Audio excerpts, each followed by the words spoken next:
The crypto markets are coming back with a vengeance, and there is one particular category of coin that I believe has truly lagged behind, is getting no love, but is due for a massive return to glory and grace. That's right, today we're going to be talking about how the Polkadot ecosystem, once the darling of DeFi and the purported promised land of interoperability between chains while still respecting Papa Ethereum, well, guess what? Polkadot's moving forward, yet the world is not paying attention. So I'm planning to dive in headfirst into this ecosystem and explore especially the lower cap projects that I think are going to absolutely fly as Polkadot and the heat around its innovative ecosystem returns to center stage here in crypto land. That's right, if you guys are excited for this one, I'm going to be dropping some major alpha. All you got to do is smash that like button. And remember, of course, that each and every comment on this video is entered to win your own hardware wallet. As always, if you want the absolute best information in the entire crypto space, all you got to do is subscribe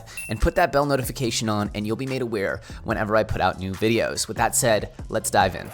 Now, despite absolute mania in Solana land, it's been Solana summer, and of course, the announcement of ADA smart contracts driving Cardano to newer and higher heights into price discovery mode, we actually have an amazing announcement by Kusama, which is of course the canary network for Substrate and the Polkadot ecosystem. Of course, Kusama is like the little brother to Polkadot, yet part of the same big ball of wax here of the Substrate framework, Web3 foundation, and the Polkadot ecosystem. Now, what we've been waiting on this entire time is the beginning of Polkadot's parachain ecosystem. We have a full video explaining Polkadot's parachain, so you can definitely check that out. But a quick explanation is you can imagine a lot of rings within each other. These are Polkadot parachains that all work interoperably yet independently. So there's a ton of blockchains that all can cross-communicate, with Polkadot as what's called the relay chain, transferring information between the blockchains. So what you have is essentially a blockchain network that is actually tons and tons of blockchains, and therefore there is no issue with congestions and TPS and throughput. It's like having your cake and eating it too, which is what's so exciting about the Polkadot ecosystem. Now, one thing you got to know about Polkadot parachains is that they are limited in quantity. It's not unlimited like Ethereum ERC20 tokens, how you can just create token after token after token. No, it's actually limited, and you have to go through a process called the crowd loan process in order to secure or lease a Polkadot parachain. Now, without getting too into the weeds, essentially what you need to know is Polkadot parachains are coming out for the very first time in the form of Kusama's parachains. Like I said, Kusama's the little brother, the canary network, and it's doing all this stuff first. So Kusama having their parachain auctions is extremely bullish and a big step forward for Polkadot. This means essentially Polkadot is going live, and this is part of the phase of it going live.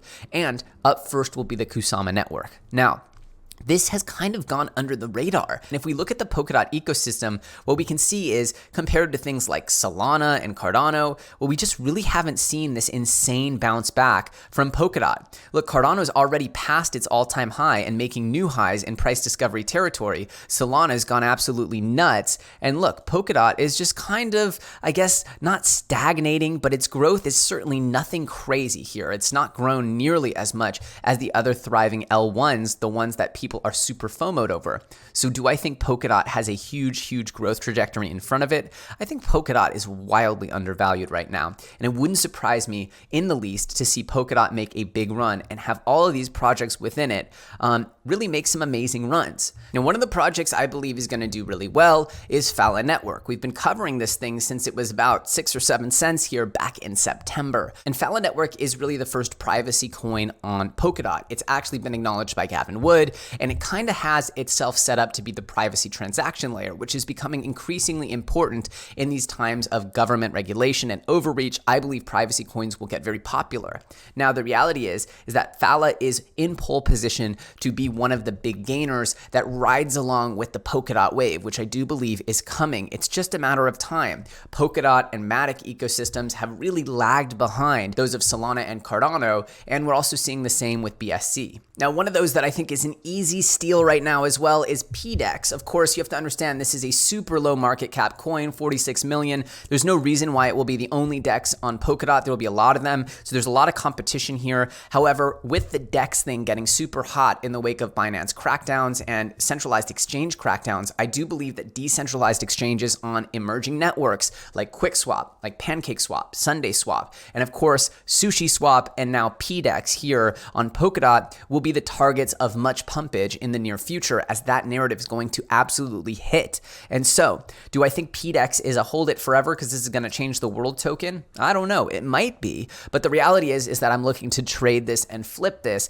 as this trend hits. And that's my mentality, is to wait for this narrative to hit. And if I get 10 or 20x gains, I'm probably going to sell those in for coins that I want to hold more long term. Understand, with coins like PDEX, there is massive risk here. So if you guys are new to crypto, you could absolutely lose your shirt on something like PDEX. And it's worth noting here that PDEX has actually been on a really nice growth curve here, starting from back in the bear. It's up to, what is this? $16 from the ultimate low here of around $6 or $5 back in the bear cycle here of a couple months ago.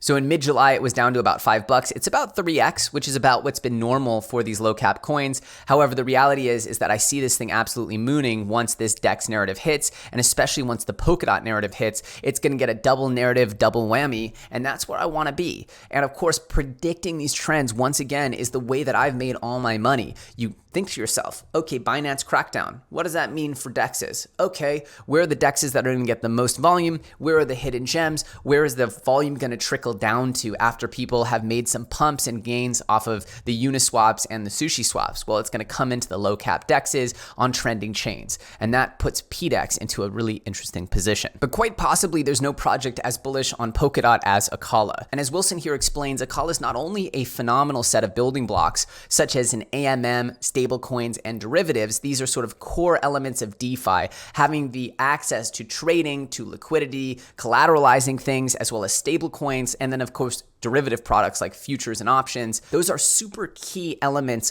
to the entire trading crypto ecosystem, and Akala will be providing those. And they also have their Kusama network, Karua. So they're actually on Kusama and Polkadot. They're a real strong blue chip project here.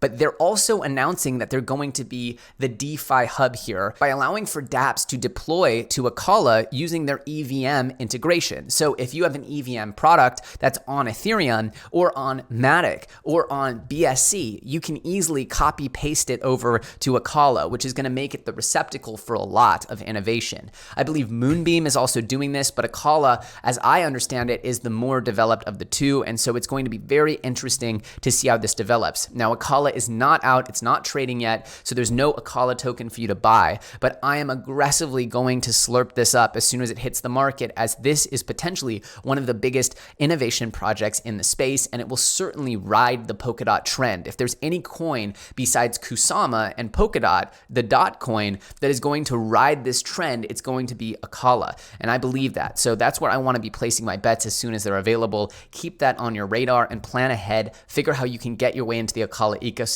one way or another. That's my plan. And this is the article by Akala here that explains that you can scale Ethereum-based DeFi to Polkadot with Akala EVM Plus. So this is the explanation here, and it just shows how you can essentially put all of your dApps on Akala. This is written by Dan Reeser, who is actually a guest on my show. A phenomenal episode. We hope to have Dan back to explain what's going on at Akala soon. And yet we have another bullish piece of news here from LIDO Finance. As you guys know, LIDO has been soaking up all the ETH. They allow you to stake your ETH for APY, and now they allow you to transfer your staked ETH to Luna to then borrow and lend against it for amazing UST-based returns. And now they're actually moving or setting their sights on Kusama and Polkadot. LIDO is a behemoth. It leads you to believe that maybe the LDO LIDO token is wildly undervalued. We'll have to see if that's the case. I believe that it very well might be, given how incredibly influential they're becoming across the entire blockchain ecosystem.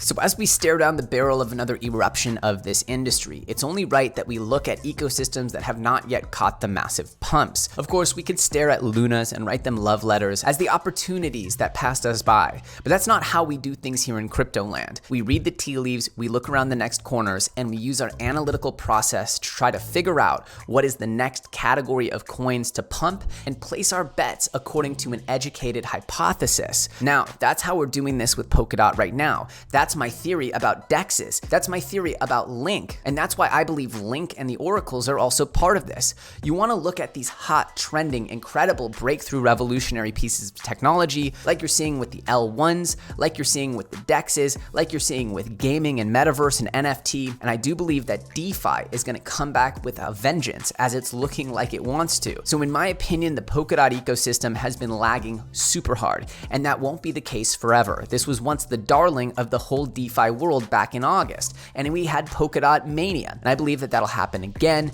and I believe that this time you can get ahead of it. So that's my plan. I want to reiterate that all of this is extremely speculative. If you guys are new to crypto, altcoins are extremely risky, and if you guys are just brand new to this, you should probably not be dabbling in altcoins. Of course, every single altcoin can go down 90-95%, and eventually they will. Even if they go up 100x first, they eventually correct. So remember, all of this stuff will crash at some point, and it is a game of timing. I believe that the timing looks good here, but I could be wrong. Let me know what you think in the comments section below. I'm always curious what you guys think about the content and my observations. As always, if you got some value out of this, you know what to do. Destroy that like button. It's how you help the channel grow, and I truly appreciate it. As always, if you want alpha like this, helping you identify coins like Phala at literally 7 cents before it went parabolic, and of course, once again, helping you find coins like QuickSwap before they even hit the market. All of that content and more is available to you for free, and all you have to do is subscribe and put that bell notification on. You'll be the first people in the world to know what I'm thinking. As always, my name's Elio Trades. You can find me on Twitter at Elio Trades. The link is in the description. I thank you so much for watching, and I'll see you very soon on the next episode.